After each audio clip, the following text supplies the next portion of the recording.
Good morning, good afternoon, and good evening, everybody. Thank you for tuning into another Supatease video, and Resto Shaman is absolutely the most fun it has ever been, I think, in a very long time. And in today's video, we're going to be running down a solo shuffle and explaining how you can make it the same fun experience for yourself, because it is an absolute treat. I really love the positional outplays that you can make with this specialization, and they are just so satisfying. They feel so rewarding when you are ultimately able to connect them.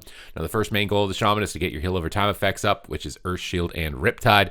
I am anticipating the Hunter to be the target of this matchup as he's a bit squishier, but we've stunned up and rooted the Warrior behind the pillar, and this type of tactical positioning that allows you to peel enemies off of your team make you just feel so cool. Like right here, I've static field the Warrior on his leap, denied his connection to my Hunter. I've cap totemed him out of the lasso, and I've basically made him have absolutely zero fun. And when you make the enemy have zero fun, you have the most fun, and everybody knows that that is the first law of WoW PvP.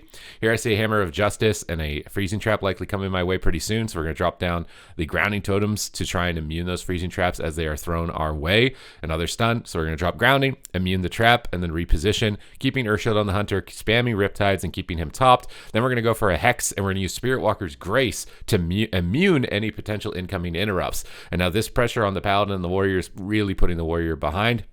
It's forced the Trinket as well now into this position. And we just continue to spam Riptides and use Unleash to try and get instant healing. When we're topped, we can get Lava Burst out. And Lava Burst does a decent amount of damage. It's just really a matter of finding the opportunities to actually cast it. I see the Hunter coming close again for a trap. Drop down a grounding, reposition away from it, and manage to avoid it. So now he has to use Scatter Shot. And that's a way shorter crowd control chain. And Grounding Totem is a really fun outplay again.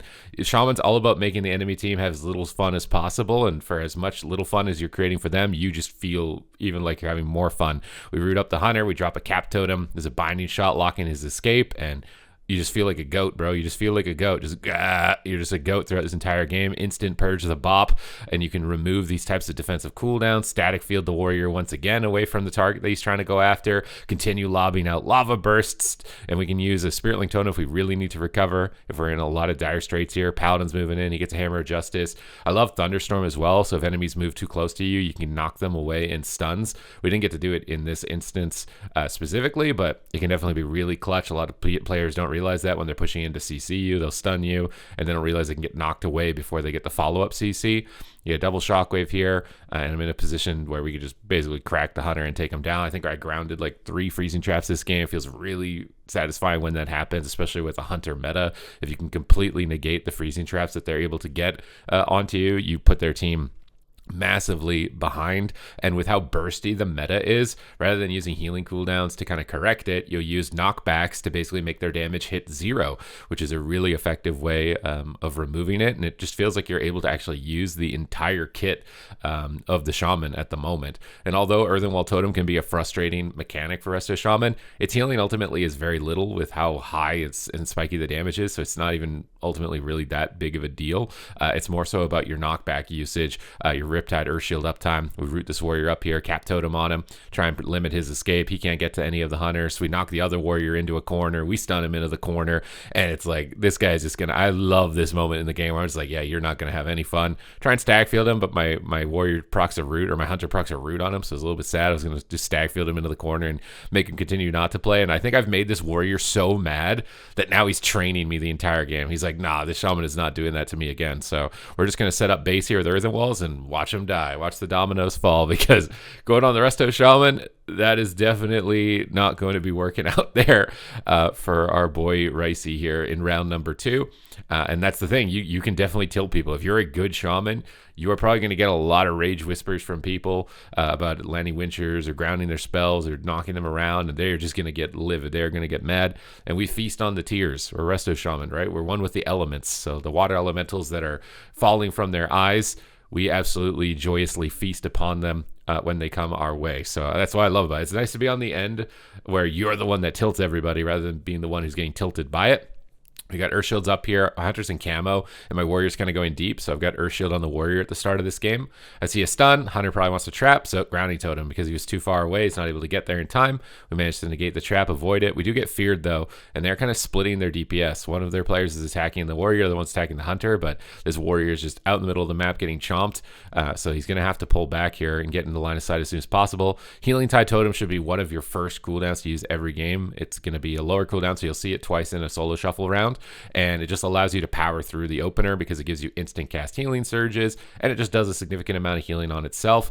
We see a stun here. They stun the Hunter, so they can't trap me. It's a really nice play from the Warrior. We can static field their Warrior, pull them into a corner, drop down a cap totem, and kind of take them out of the match for a couple of seconds, put them into timeout. I see an opportunity to Spirit Walker's Grace Hex, so we're going to go for that onto the Paladin before we can get out of line of sight. Go for a DR'd Lasso. Ultimately, you want to get value out of stuns, but if you get CC on the healer, I think even DR'd stuns can sometimes be enough to force some cooldowns, so I really wanted to go for it there. Flame Shock and Lava Burst whenever we have uptime and we're not really struggling to heal. That's definitely something that I need to incorporate more as I climb. I've almost hit 2400 now in the Shaman, having started playing it this season, and we're just lobbing in Lava Burst, keeping Flame Shocks up, maintaining Riptides, continuing to get Lava Burst procs like an Ellie Shaman, Unleash, getting big heals with NS, keeping my team topped.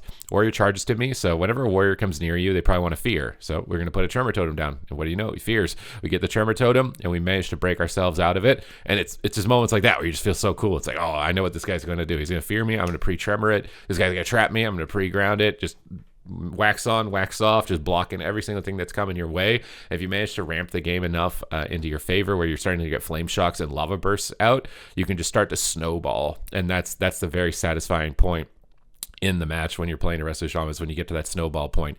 First off, you're starting to limit defense, kind of getting your positioning, getting your totems down, getting ready, soaking their hits, and then after you've survived enough, you start getting offensive crowd control, you're knocking them around, and then you're starting to do damage, and it's just really nice to feel like you're building this like spiral towards victory.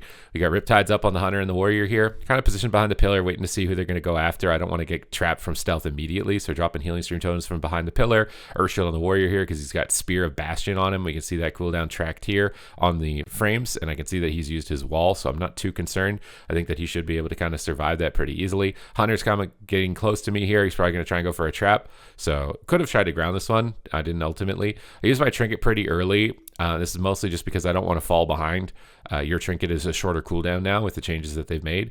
Now we can get a static field. We can group them together, root them together, cap them together, just group them up into a nice little ball of, they're really annoyed right now, and it's a great time. I really like it. We're going to pop Aura Mastery, go for healing here because my Warrior has no defensive cooldowns. We're tracking those with Omni CD towards the right. If your Warrior doesn't have this Enrage regen, Fear, and Stormbolt, they're definitely very vulnerable. You need to be ready to save them, and that's how I'm tracking who gets Earthshield. This guy is more vulnerable. This Hunter still has cooldowns over here that they can use, so I won't switch Earthshield until they've run lower on cooldowns and they seem to be getting focused more, or cooldown's been committed to them. That's when we'll switch Earthshield over to the other target.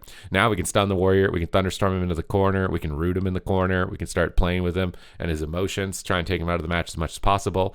We've got Unleash, we got to be using that for the Riptides to make them as juicy as possible. Our Warrior's Disarm is taking a lot of damage, and unfortunately here, I was too slow on the ground, and I probably should have just shoved Link.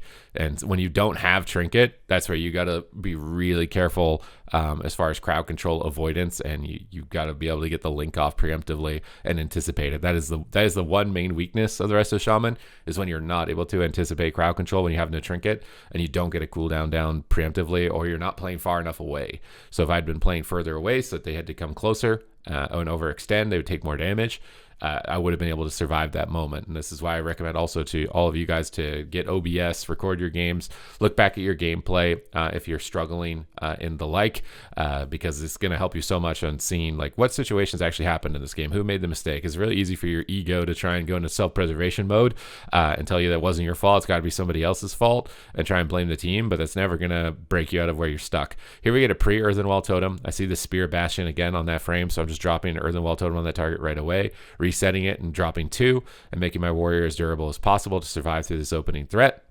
We're getting Shockwave a bit here in Cleed, but I'm not too concerned. Paladin getting closer means he wants to CC, so we're going to root him, drop a grounding totem and reposition away, or a mastery to heal, because again, our warriors used all of their cooldowns, static field them away, stack them up, cap totem down, double cap. I think this likely enables our hunter to land a trap possibly, and it feels so cool. Although he had sacrifice up, so it is going to break. We go for hex anyways. We knock him away from the Hodge, try and keep him a short distance away, do some damage because we're ahead on pressure. We get stunned here. Bop gets purged by my hunter, so I don't need to worry about it anymore. He gets a double blind. Our warriors no defensive cooldowns. This is very scary, but I have Unleash and I have NS if I really need it. And I don't even need it because I've still got instant healing surges from my Healing Tide. That's how good Healing Tide is. We stun up the warrior at critically low health, almost finish him. He's off in the corner. Paladin bubbles 1%. Able to take him out, and just those little bits of extra damage, the flame shock ticks, the little lava burst I hit him for 400k, the extra little chip damage really starts to put you ahead in the match. One thing I will say though for Resto Shaman is it has a lot of keybinds. I'd really like to see them condense Sky Fury into something else. So like if you press Water Shield, it just buffs Sky Fury also, and try and reduce some of the keybinds. I think it's unnecessary that Shaman has an on-use active buff, or just make it a passive aura. Sky Fury is just always up.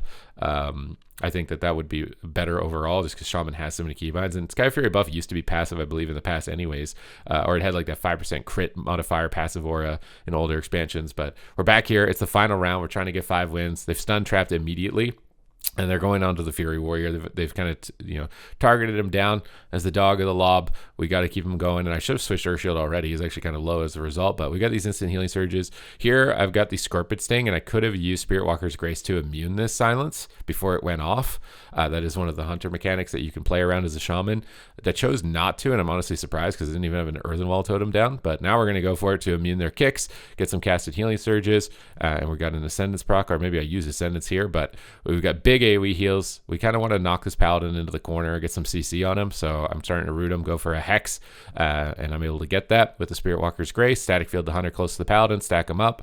We get Binding Shot. Here I could use Thunderstorm. Yeah, so knock the hunter and make it difficult for him to land the trap. That forces him to scatter, and it's just really nice to have these ways to kind of disrupt the enemy as they're moving towards you. We got Unleash, we got Healing Stream Totems. We should be able to recover and push forward. I'm playing close to the Paladin so I can wind shear him, so I can harass him, and so I can stun him as this type of comp, because this is a really aggro comp with double warrior. I don't want to play too passively with this, as long as I have cooldowns to trade, right? We still have Medallion and Spirit Link Totem, so I can afford to play a little bit more aggressive towards the Paladin, just knowing that I'm going to have to make that exchange. Pre-cap the Silence Shot here onto the Hunter.